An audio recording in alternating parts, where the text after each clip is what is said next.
On the 27th of July, 1862, a wagon train of gold seekers set up camp along a creek in the Rocky Mountains of what's now Montana.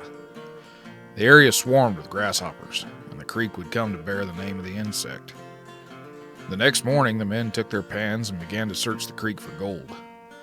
Little did the prospectors know, this was a day that would be marked in history. John White, Charlie Revel, and William Still would discover rich placer deposits along Grasshopper Creek. The Montana Gold Rush was about to begin. It would set in motion events that would lead to further warfare with the Native American tribes that called this land home. Join us as we begin our first episode of our series on Red Cloud's War, the Bozeman Trail. Well, every road I see leads away from me. You're listening to the Tales of the Trails podcast, produced by Duke Frazier Productions in association with the 11 Bang Bang YouTube channel. I'm your host, Duke Frazier. Saying, friend, come see what's round the bend. So is it any wonder that I roam? By September of 1862, as many as 70 miners were in operation at Grasshopper Creek. The diggings were proving rich, enough so that a train of 10 wagons bound for Deer Lodge stopped at the camp and unloaded their freight. With winter approaching, supplies were desperately needed. 25 miners from the Grasshopper Creek diggings would proceed to Salt Lake City later that month to bring in more supplies for the winter. It was estimated that the miners would recover $700,000 in gold before freezing temperatures shut down mining for the winter. The men turned their attention toward building cabins. The little camp on Grasshopper Creek would become known as Bannock City, named for the local Bannock tribe. Two of the miners that would spend the winter at Grasshopper diggings were John Jacobs and John Bozeman. As they waited out the cold of winter, they began to think of finding a shorter way to the gold fields. They felt that there could be a way to the east, skirting the Bighorn Mountains and connecting with the Oregon Trail somewhere along the Platte. It would mean cutting hundreds of miles of travel, but would come at a cost. The country they planned to explore was prime hunting grounds claimed by the Crow, Lakota, Cheyenne, Arapaho, and they wouldn't give it up without a fight. The trail to the Montana goldfields required miners to cross the Continental Divide twice. Following the Oregon Trail, miners would cross the divide at South Pass. After reaching Fort Hall, the trail to the goldfields turned northward, and the miners would have to cross the divide again, this time in more rugged mountainous country before reaching the diggings. It was a long journey, but by January of 1863, the population of Bannock City had swelled to about 500 souls. As the spring of 1863 arrived, the diggings resumed. Curious about the possibility of finding another rich strike, a party of 14 miners led by James Stewart set out east on the 9th of April in hopes of finding more of the precious metal. Several weeks behind them were John Jacobs and John Bozeman, along with Jacobs' young mixed-blood daughter. John Jacobs was an older and experienced mountain man who knew the western country well. Bozeman was a young man of 25 years who had come west 2 years earlier to try his hand in the Colorado goldfields, leaving behind his wife and 3 children. His father had set the example, leaving Bozeman's mother and his 4 siblings behind in 1852 to find fortune in California. Bozeman's father would die at sea shortly after crossing the Isthmus of Panama. It's not clear where Bozeman got the idea to find a shorter route, but with Jacob's knowledge and Bozeman's cunning, they set out to find the route, and then to profit off those who would follow them back. Discovering the route would not prove easy. While most people today think of a trail as a paved path that leads from one point to another, trails in the 1800s were general routes that needed to have good places for grass and water along the way. They also needed to be able to accommodate wagon travel. While horses and mules alone could cross more rugged country, wagons needed more gentle slopes, or take the risk of tipping over or otherwise being damaged beyond use. The foothills of the Bighorn Mountains proved to have good grass, plenty of streams for good water, and gentle slopes for wagons to travel. As Bozeman and Jacobs scouted their new route, Stewart's Yellowstone expedition began prospecting creeks as they made their way east. On the 13th of April, they would discover gold on Granite Creek. For fear of the expedition falling apart, the discovery was kept secret from most of the party. Only a few weeks later, they would find themselves in trouble. On the 28th of April, 30 Crow warriors made their way into Stuart's camp. Tensions were high. The Crow were not fond of the whites in their territory. The chief of this group managed to keep his warriors at bay, but at 3 a.m. the Crows attempted a forcible trade of horses with the prospectors. Stuart, having enough of diplomacy, threw down on the chief, aiming his rifle at the chief's chest. Several tense moments followed, but the warriors realized if any of them fired, their leader would be killed. The Crow relented and allowed the prospectors to leave the next day. As the prospectors made a new camp that evening, Red Bear, a prominent Crow chief, came into the camp to talk with Stuart. To show his good intentions, he gave Stuart a black stallion. Stuart gave Red Bear a white mare in good faith on part of the prospectors. It appeared the tensions were over. However, that night a few Crow warriors managed to steal one horse. A few days later, on the 2nd of May, a group of 7 prospectors with the Stuart party that had been in Deer Lodge and were attempting to catch up found themselves surrounded by the same Crow warriors. The men were taken captive and taken back to the Crow village. One of the men in the group, Lou Simmons, had lived with the Crow for a number of years and spoke the language. He served as the main spokesman for the group. The following day, the men were told they were essentially on trial, and as the Crow began their rituals, Bill Fairweather stated his intent to assault the medicine man. Simmons advised against it. However, Fairweather made good on his intent, smacking the medicine man on top of the head with a bundle of brush. Fearful their captors would kill them, 6 of the men rushed out of the lodge, backs to one another. They intended to fight to the death. Red Bear and several other chiefs managed to quell the angry warriors, and the next day they were told if they went downriver they would be killed. However, if they returned from where they came, they would be given horses and supplies to hurry them along their way. The prospectors reluctantly agreed, and were given worn-out horses along with 2 buffalo robes per man and a few supplies. Lou Simmons decided to remain with the Crow. The remaining 6 began the trek back to the goldfields. In an instance of sheer luck, these 6 men would find one of the richest strikes in the Montana gold rush, finding pay dirt on Alder Gulch on the 26th of May. Unaware of the incident with the lagging group of Stuart's party, Stuart led his men toward the confluence of the Yellowstone and Bighorn Rivers. On the 11th of May, Stuart spotted 3 persons traveling on horses and signaled to them. It was Bozeman, Jacobs, and Jacobs' young daughter. Fearful that the Stuart party might be unfriendly Indians, Bozeman and Jacobs hurried off to avoid trouble. On the 12th of May, Stuart's party would have another run-in with the Crow. This time the situation would be dire.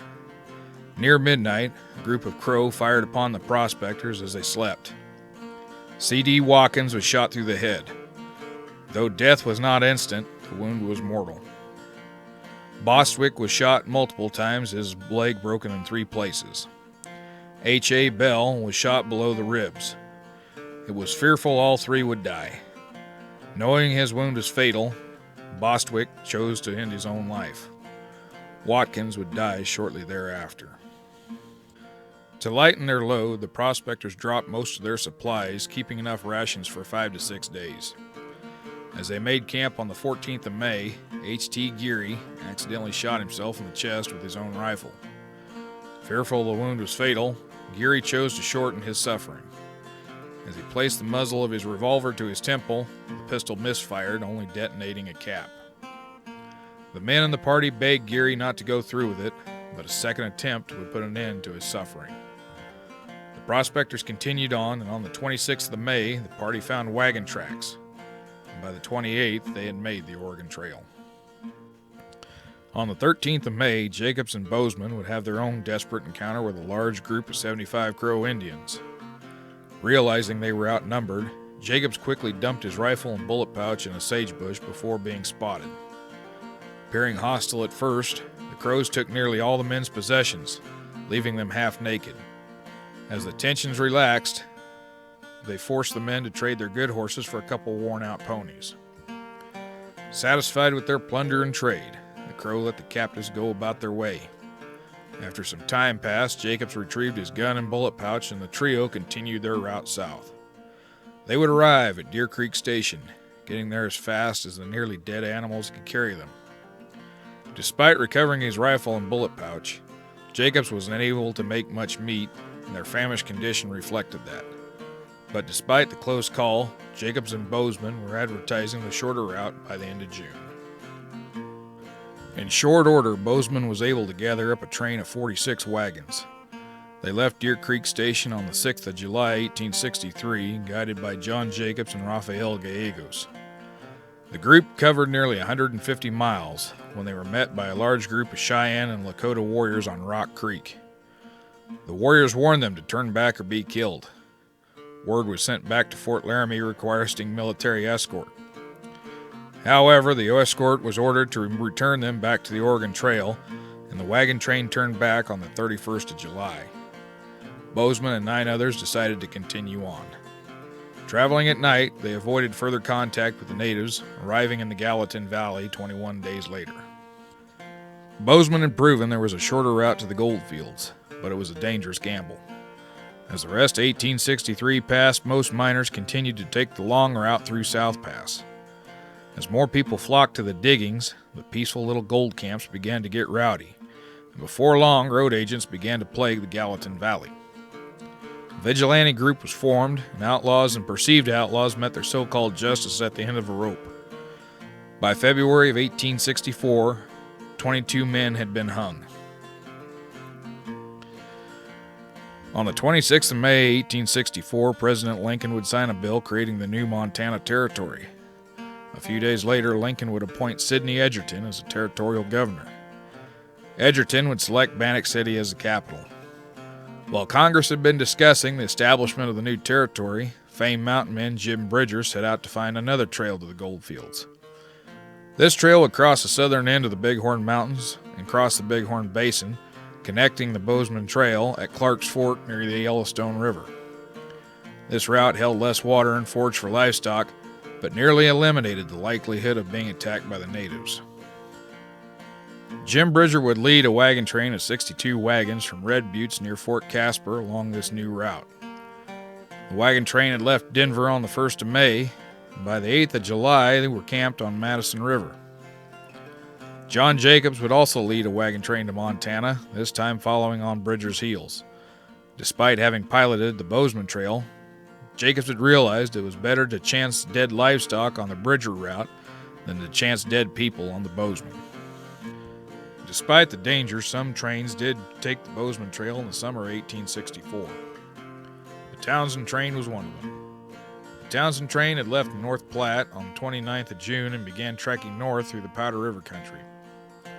On the 7th of July, they were approached by a group of natives that stated they didn't want to fight, they only wanted something to eat. The travelers fed their guests, who said they were Cheyenne. One of the travelers decided to return to the previous camp for a reason lost to time, and when 7 others ventured out to look for him, they were attacked by a large party of warriors. One of the 7 took an arrow. The men fought their way back to the wagons, which were circled up. A fight lasting 5 hours ensued. 2 men would be killed, and 2 others would turn up missing. After the train resumed its travel, they came across a Crow village. The Crow were friendlier this time, asking for provisions. They also asked the train to stay out of their country because they scared away the game. On the 19th of August, the Townsend train would arrive at a group of cabins, the beginnings of Bozeman City. John Bozeman would himself lead a wagon train on his trail in the summer of 1864. He had been lucky the year before. The wagon train had been turned back by the natives instead of being attacked. Bozeman pushed his luck once again, this time leading the train to the Gallatin Valley with little incident. Jim Bridger would lead a second wagon train along his trail to Montana in September of 1864. The first train had traveled the trail with little difficulty, but the second would not be so lucky. Grass was more scarce as it had been grazed off by Bridger and Jacobs trains earlier in the year. Water was harder to find, and that they did find was often alkaline. John Owen, also known as Major Owen, who had been in the West for 14 years operating a trading post and exploring the country, had joined with Bridger, bringing along 3 wagons of freight. Before the train had finished crossing the Bighorn Basin, Owen's oxen had give out. He would not arrive at his trading post, Fort Olin, until the 12th of February, 1865.